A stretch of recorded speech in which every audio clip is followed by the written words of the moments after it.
Coucou tout le monde. Aujourd'hui, j'ai envie de vous faire une vidéo, de vous partager où est-ce que j'en suis dans mon cheminement. Les nouvelles choses que j'applique dans ma vie à cause de prise de conscience que la vie me fait faire en fait. Euh, J'aimerais vous parler de les besoins qu'on ressent. Tu sais, cette force-là qui te pousse à prendre trop d'alcool, à prendre de la drogue, à compulser dans le sexe, à compulser dans la bouffe. Écoute, peu importe, là, il y en a des tonnes et des tonnes des façons de justement vivre nos besoins.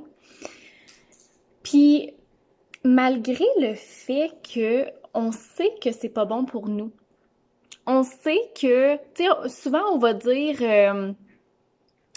ah, faudrait que j'arrête ça, ou ah, je le sais que c'est pas bon pour mon corps, ou ah, mon corps me parle, ou tu sais, ah, cette habitude-là que j'ai, ça m'a amené une couple de choses qui m'ont fait souffrir, qui ont fait que je me suis pas sentie bien à l'intérieur de moi. Ben, un moment donné, faut arrêter de dire justement que c'est pas bon, puis faut aligner nos actions avec nos paroles. Tu sais, on va dire toutes ces choses-là, ah, c'est pas bon pour moi, mais on va continuer. Parce que cette force-là est trop forte. Cette force-là fait que malgré qu'on sait certaines choses, qu'on sait que c'est pas bon pour nous puis tout ça, on sent comment je pourrais dire, la pulsion, le besoin, la dépendance de le faire, tu sais. On a cette force-là qui est plus fort que qu'est-ce qu'on veut réellement. Puis, je pense que cette force-là, justement, moi, j'ai compris dernièrement que c'est beaucoup le mental. C'est beaucoup la tête. Tu sais, tu vas être en train, mettons, d'écouter la télé. Puis tu sais que tu vas arrêter de fumer, ça fait des années que tu le dis. Puis là, tout d'un coup, tu as une pensée comme, ça serait bon de fumer une cigarette. Le problème, c'est qu'on s'identifie à cette pensée-là. On fait, c'est moi qui pense ça. C'est moi qui pense que ça serait bon de fumer une cigarette. Mais vous vous êtes pas demandé à un moment donné pourquoi qu'il y a quelque chose qui est présent en arrière de la pensée? Qu'est-ce qui entend la pensée? Si tu es conscient que tu viens d'avoir une pensée qui dit ça serait bon de fumer une cigarette, ben qu'est-ce qui est conscient? C'est ça la différence. C'est ça la différence entre s'identifier à son mental et ne pas s'identifier à son mental. On a 1 million de façons de s'identifier, nous les humains, à n'importe quoi, que ce soit la personnalité, que ce soit les religions, que ce soit nos croyances, que ce soit des croyances extérieures de personnes, que ce soit peu importe l'identité qu'on se donne, l'identification qu'on fait en quelque chose, ça nous limite. Quand on écoute nos pensées et qu'on croit qu'est-ce que les pensées nous disent, on s'identifie à elles automatiquement. Faut arrêter. Tes pensées ne sont pas toi. Tes émotions ne sont pas toi. Les événements qui arrivent ne sont pas toi. Ta personnalité, c'est pas toi. C'est pour ça qu'on est des êtres changeants. C'est pour ça qu'on est des êtres d'évolution. Pourquoi que t'es pas la même personne que t'étais il y a 3 ans? Ben, la vie t'a fait faire des expériences, t'a fait vivre des épreuves qui fait que tu t'es désidentifié de certaines parties que tu croyais qui étaient toi, mais qui sont pas toi. Tu les as surpassées. T'as passé à l'étape suivante. Ben, les besoins, gang, c'est la même affaire. Quand vous savez que quelque chose n'est pas bon pour vous, amenez vos actions en accord avec ce que vous dites. Arrêtez de laisser des forces vous contrôler votre vie. Vous savez que l'alcool, c'est pas bon pour vous parce que vous en buvez trop. Arrêtez. Quand vous avez la pensée qui vient en tête, « Ah, ça serait bon une bière », c'est pas toi qui penses ça. C'est ton disque dur, ton mental qui enregistre tout ce que tu te dis depuis des années et des années et des années. C'est sûr que cette pensée-là va revenir. Mais qu'est-ce que tu fais? T'en es conscient. Tu réalises que tu es la personne qui écoute la pensée. La pensée n'est pas toi. Vous comprenez? C'est le même principe pour n'importe quoi dans la vie. Faut arrêter de croire qu'est-ce qui se passe ici. Parce que c'est très limitant. Laissez passer vos pensées comme des nuages. Tu sais, quand on regarde dans le ciel, on laisse passer les nuages, on les voit, ils passent. Mais les pensées, les émotions, l'identification, c'est la même chose. On se limite, on complique nos vies. On laisse des forces nous contrôler. Puis on s'appuie dessus en plus. On pense que cette force-là est plus forte. On pense que c'est nous qui pensent ça. Les personnes qui compulsent dans le sexe, admettons, ça peut aller loin. Ça peut aller très loin. On peut se faire très mal. Est-ce qu'on va attendre admettons, je sais pas moi, un exemple d'avoir une maladie qui va rester à vie parce qu'on n'est pas capable de se contrôler?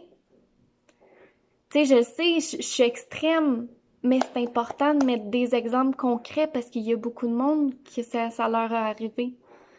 Autant que l'alcool, allez-vous boire jusqu'à temps que le foie va vous lâcher parce que cette force-là est si forte.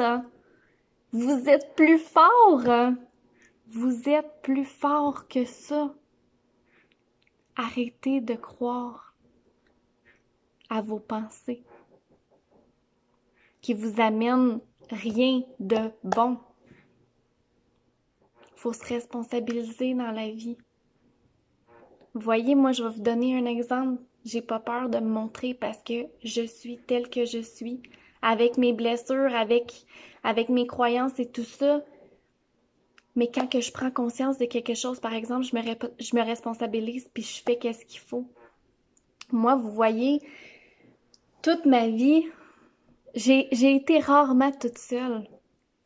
Pourquoi? Parce que ma tête est habituée de penser que quand que je tombais célibataire, ben, vu que j'avais la croyance, ben pas la croyance, vu que j'étais pas capable d'être toute seule, puis j'étais pas capable d'être bien avec moi-même, j'allais tout de suite chercher dans ma tête qui pourrait être un potentiel amoureux.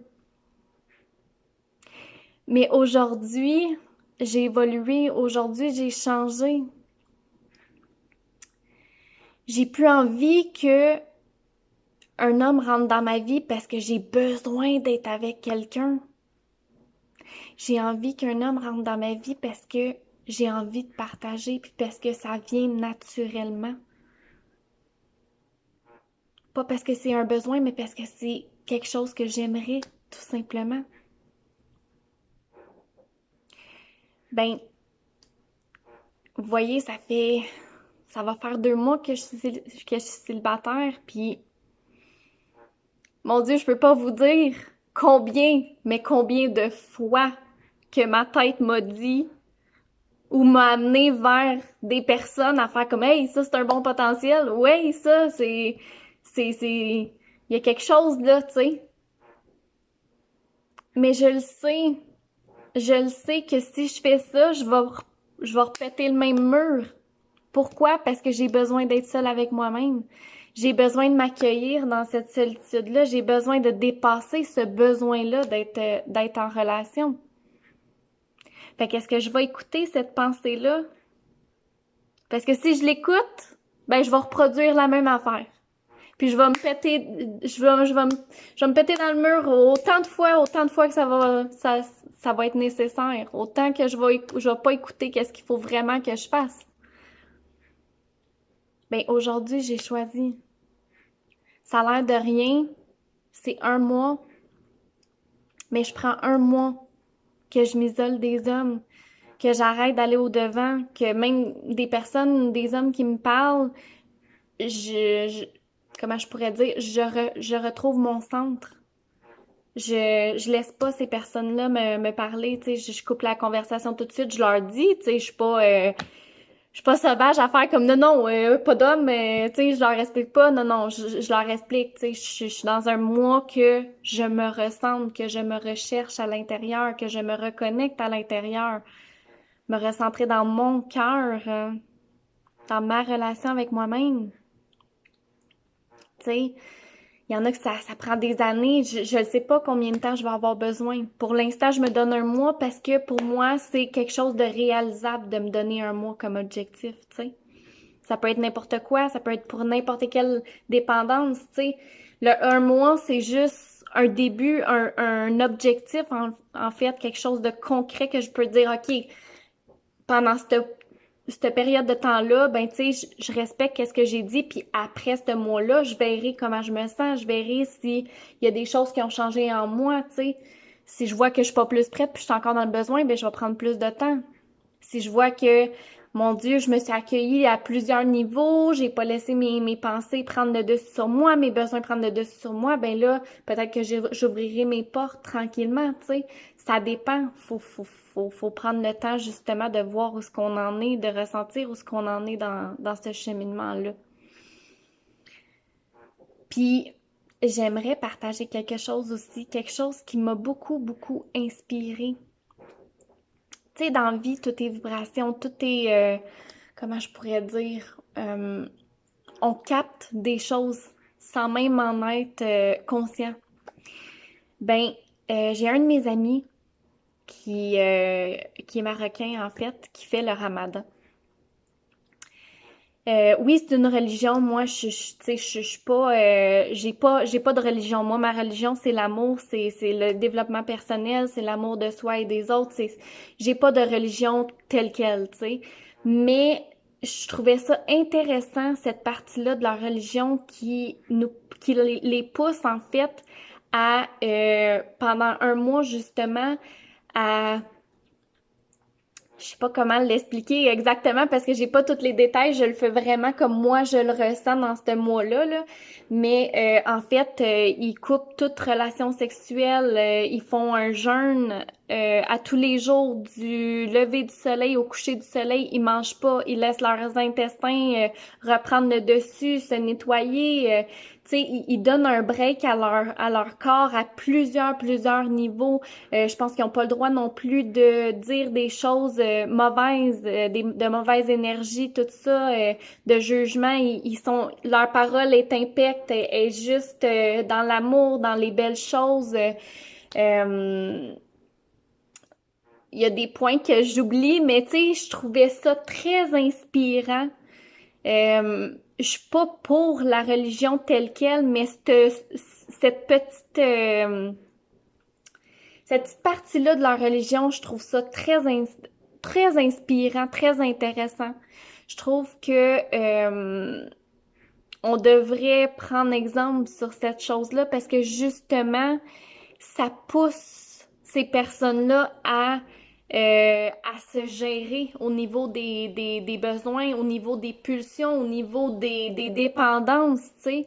C'est un moment qu'ils se prennent pour eux, pour reconnecter avec leur spiritualité, pour reconnecter avec leur intérieur, apprendre à se gérer, à pas écouter tout ce qui est dans l'excès et tout ça. Fait que je trouve ça très inspirant. Mon ami là-dessus, il m'a beaucoup inspiré. Fait que voilà, c'est ce que j'avais envie de vous partager. Je trouve ça important qu'on se responsabilise. Je trouve ça important qu'on arrête de s'écouter. Pas s'écouter, tu sais, c'est important s'écouter, c'est pas ça, mais de plus écouter les forces qui nous poussent à pas faire qu'est-ce qui doit être fait. Puis les forces qui nous poussent à faire des choses qui vont contre notre bien intérieur, contre notre bien de notre corps, contre notre bien de notre santé mentale, émotionnelle, peu importe, là, tu sais, il y en a plein, là. Mais c'est ça, ces forces-là qui nous contrôlent. On fait un stop. C'est fini. On est plus fort que ça. Fait que je vous envoie plein d'amour. Passez une belle journée.